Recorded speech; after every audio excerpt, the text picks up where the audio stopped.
తెలంగాణ ప్రజలారా, నిరుద్యోగులారా, మీ అలెగ్జాండర్.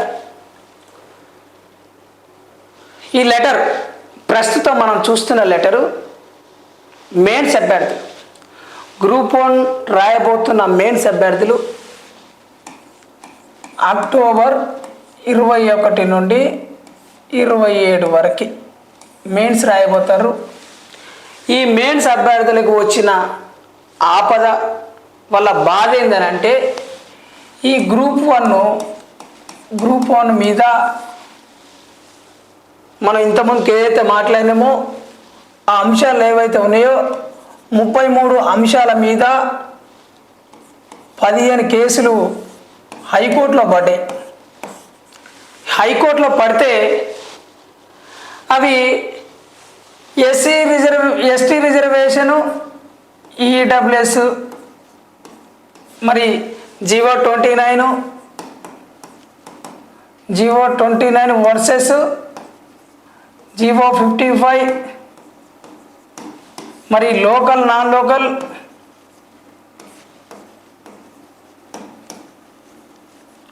తదితర అంశాలు అన్నీ ఉన్నాయి. మరి ఈ కేసులన్నీ ఉన్నాక, హైకోర్టులో ఉన్నాక మీ ఎట్లా ఎగ్జామ్ రాయాలి?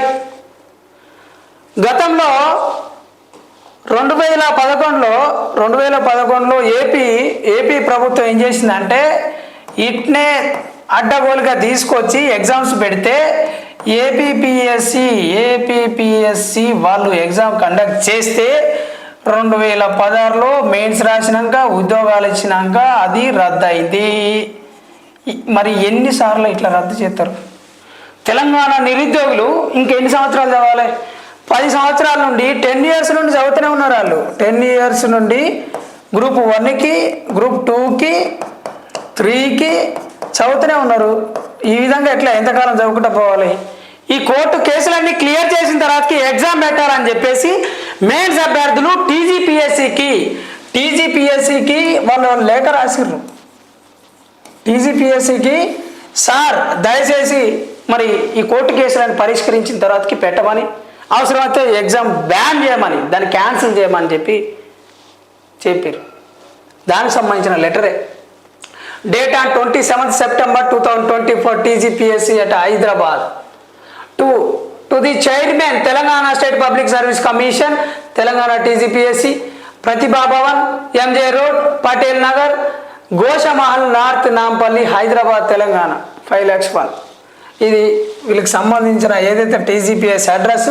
Subject request to cancel the group 1 notification number 2 2024.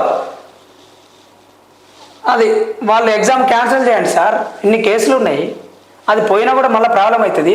10 సంవత్సరాలు చదివి ఉన్నాము, ఇంకా అవసరమైతే 6 నెలలు ఆగుతాం, అవసరమైతే 1 సంవత్సరం వాగైనా మరి ఎగ్జామ్స్ రాసే అంత ఓపిక సత్తువ మాకున్నది. అవసరమైతే ఎగ్జామ్ క్యాన్సిల్ చేయమని చెప్పేసి ప్రభుత్వాన్ని రిక్వెస్ట్ చేస్తున్న లెటరు మరి మనం చూడొచ్చు. ఈ లెటర్లో మరి వాళ్ళు ఏమని పేర్కొన్నారు, ఏ అంశాల మీద పేర్కొన్నారు అన్న అంశం కూడా మనం చూద్దాము. దీంట్లో 5 అంశాల మీద వాళ్ళు పేర్కొన్నారు. ఫస్ట్ వచ్చేసి డివిజనల్ బెంచ్ డైరెక్టివ్ ఇగ్నోర్డ్, అంటే ప్రత్యక్షంగా మమ్మల్ని నిర్లక్ష్యం చేస్తూ ఉంది డివిజనల్ బెంచ్ అని చెప్పేసి ఒక అంశము. మరి incorrect questions in prelims examination, దీంట్లో June 9, 2024 నాడు మరి పెట్టిన ఏదైతే ఎగ్జామ్ ఉందో ప్రిలిమినరీ ఎగ్జాము, ఆ ఎగ్జామ్ తాలూకు 14 క్వశ్చన్స్ ఇన్కరెక్ట్ ఉన్నాయి. ఎప్పుడు పెట్టిర్రు? June 9, 2024. ఈ ప్రిలిమ్స్ గ్రూప్ 1 ప్రిలిమ్స్లో మీరు ఇచ్చిన ఏదైతే ఎక్స్పర్ట్ కమిటీ తయారు చేసిందే సిలబస్ కూడా మరి ఎవరైతే సిలబస్ కమిటీ ఇచ్చిన సిలబస్లోకెళ్ళి మరి తయారు చేసిర్రు. మరి మీరు తయారు చేసిన క్వశ్చన్ పేపర్లో ఎందుకని ఇంకా 14 క్వశ్చన్స్ రాంగ్ ఉంటాయి? 14 రాంగ్ క్వశ్చన్స్ ఎందుకు ఉన్నాయి? ఎవరు చెప్తే వచ్చినాయి? మీరు పుస్తకాలని దగ్గర పెట్టుకొని తయారు చేస్తారు కదా, మీరు ఆల్రెడీ ఎక్స్పర్ట్స్ కదా, మీరు 30 సంవత్సరాలు 40 సంవత్సరాలు అనుభవం ఉన్న ప్రొఫెసర్స్, సబ్జెక్ట్ ఎక్స్పర్ట్స్. అది హిస్టరీ అయినా, పాలిటీ అయినా, ఎకనామీ అయినా, జాగ్రఫీ అయినా, లేకుంటే ఇంటర్నేషనల్ కరెంట్ అఫైర్స్ అయినా, నేషనల్ అఫైర్స్ అయినా, స్టేట్ అఫైర్స్ అయినా, ఏ శాస్త్రం అయినా, సైన్స్ అండ్ టెక్ అయినా ఎన్విరాన్మెంట్ అయినా.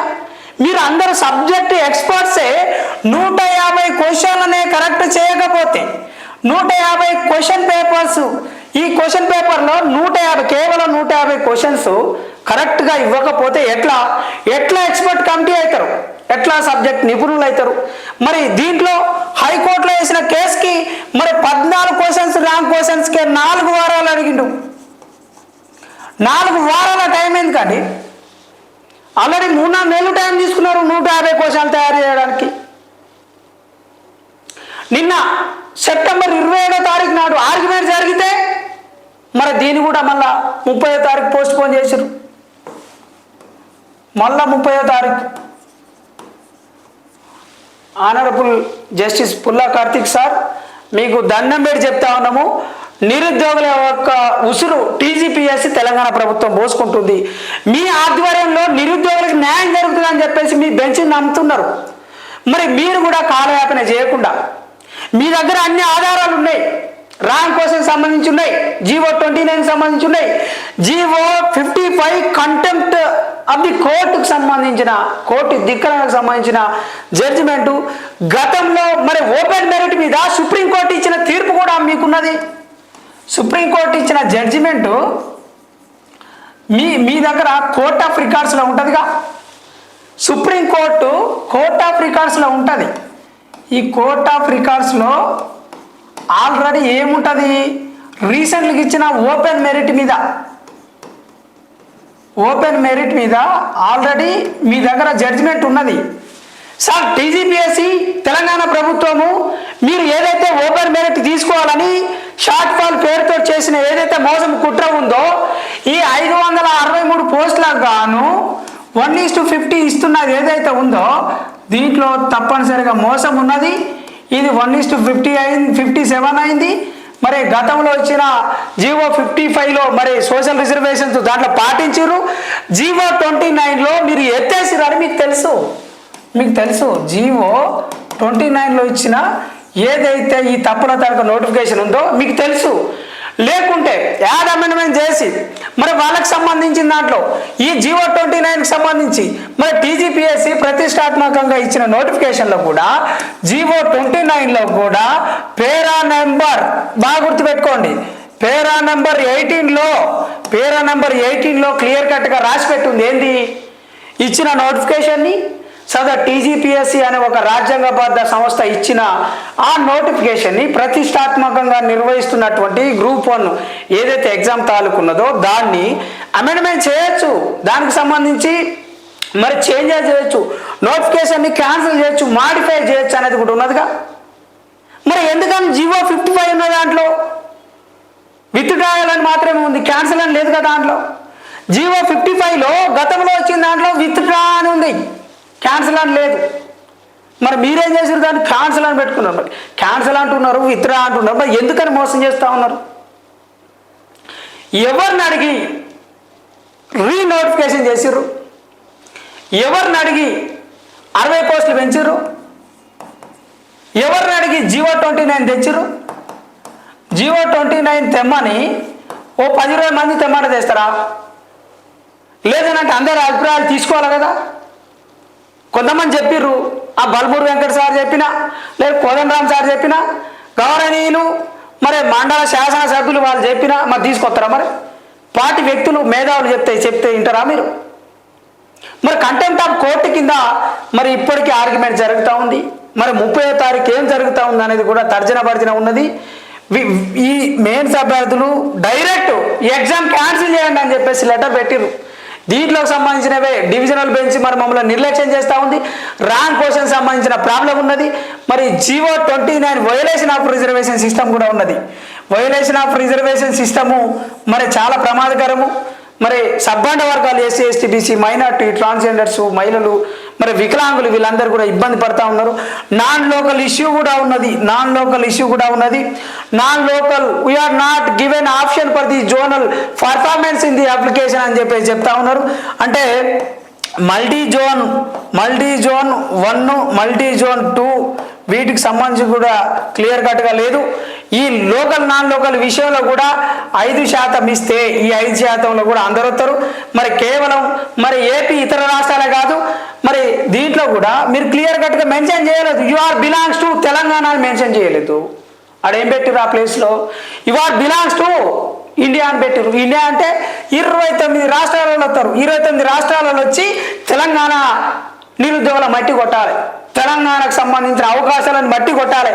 గతంలో అక్రమంగా మరి ఉమ్మడి రాష్ట్రంలో 610 జీవో ఏదైతే ఉందో ఇది ప్రమాదకరం. దీనికోసం ఫైట్ చేసి తెలంగాణలో చాలా మంది అమరవీరులు బలైరు. కాసవ శ్రీకాంతాచారి, వేణుగోపాల్ రెడ్డి, మరి శ్రీకాంతాచారి చాలా మంది ఉన్నారు. ఓ శ్రీశాంత్ అయినా వగైరా వగైరా చాలా మంది ఎస్సీ ఎస్టీ బీసీ మైనార్టీ వర్గాలకు సంబంధించిన ప్రజలు చాలా మంది ఉన్నారు. చాలా మంది బలైరు. మరి వీళ్ళ త్యాగాల ఫలితమే, అమరవీరుల త్యాగాల ఫలితమే మరి నేటి తెలంగాణ నీళ్లు నిధులు నియామకాలు ప్రత్యేకంగా ఉస్మానియా యూనివర్సిటీ, మరి Kakatiya university, Palmer university, Satavahana university, Gandhi university, ఎంతమంది విద్యార్థులు బలైరు, ఎంతమంది మరి రోడ్ల మీదకి వచ్చి రాష్ట్రోకాలు చేస్తారు, సాగర్ ఆరాలు చేస్తారు. ఎంత కష్టపడ్డారు వాళ్ళు, ఎంతమంది ప్రాణాలు బలికొన్నారు. ఒకరే కాదు, విద్యార్థులు నిరుద్యోగులు మాత్రమే కాదు, దాంట్లో ఉపాధ్యాయులు చేసిరు, మరి ఆశా వర్గాలు చేసిరు, దాంట్లో డాక్టర్లు చేసిరు, దాంట్లో మరి సినిమా పరిశ్రమ వాళ్ళు చేసిరు, దాంట్లో మరి ప్రత్యేకంగా ప్రొఫెసర్లు చేసిరు, దాంట్లో పారిశుద్ధ కార్మికులు కూడా చేసిరు. వీళ్ళ త్యాగాల ఫలితంగా కదా తెలంగాణ వచ్చింది. మరి 563 పోస్టులు ఎవరికి పంచుతామని? కేవలం కమ్మరు కాపులు రెడ్లు మరి వీళ్ళకి పంచుతామని, వీళ్ళకి పంచుతామనా? ఇది తప్పు, ముమ్మాటికి తప్పు. తెలంగాణ నిరుద్యోగులు మిమ్మల్ని క్షమించరు. తప్పనిసరిగా జీవో 29 వెనకకు తీసుకోవాలి. రూల్ ఆఫ్ రిజర్వేషన్ని పాటించాల్సిందే.